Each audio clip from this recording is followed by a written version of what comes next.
আমন্ত্রণ সংবাদ এক নজরে, সঙ্গে আছি মোহাম্মদ ওয়ালিউল্লাহ। উপজেলা পর্যায়ে অধস্তন আদালতের সম্প্রসারণ বিষয়ে রাজনৈতিক দলগুলো একমত হয়েছে বলে মন্তব্য করেছেন জাতীয় ঐকমত্য কমিশনের সহসভাপতি আলী রিয়াজ। রাজধানীর ফরেন সার্ভিস একাডেমিতে দিনভর চলা বৈঠকে তিনি আরও জানান, পরামর্শ চাওয়া হলেও রাজনৈতিক দলগুলোকে কোনো বিষয়ে চাপ দেওয়া হচ্ছে না।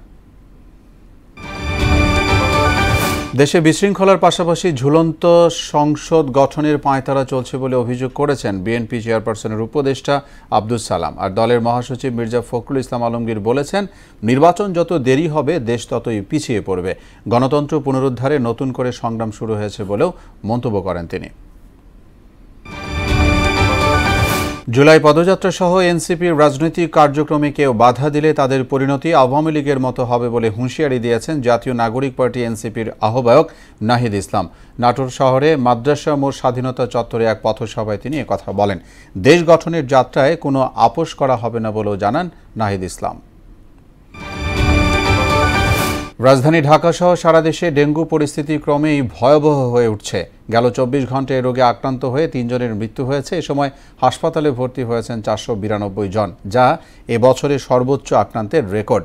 এসব রোগীর মধ্যে সর্বোচ্চ ১৫৪ জন ভর্তি হয়েছেন বরিশাল বিভাগের বিভিন্ন হাসপাতালে। বিকেলে এক সংবাদ বিজ্ঞপ্তিতে এ তথ্য জানায় স্বাস্থ্য অধিদপ্তর। নিয়ম মেনে কাজ করলে কর্মকর্তাদের ভয়ের কিছু নেই, তবে অতিরিক্ত সীমা লঙ্ঘনকারীদের ভিন্ন চোখে দেখা হবে বলে জানিয়েছেন NBR chairman Abdur Rahman Khan. Dhaka custom house পরিদর্শন শেষে তিনি এসব কথা বলেন। জুন পর্যন্ত ৩,৬৮,০০০ কোটি টাকার রাজস্ব সংগ্রহ হয়েছে বলেও জানান এনবিআর চেয়ারম্যান। বন্যায় বিপর্যস্ত যুক্তরাষ্ট্রের টেক্সাস। টানা বৃষ্টিতে সৃষ্ট বন্যায় গেল ৪ দিনে ৮০ ছাড়িয়েছে প্রাণহানি। এখনও বহু মানুষ নিখোঁজ থাকায় মৃতের সংখ্যা আরও বাড়বে বলে আশঙ্কা করা হচ্ছে।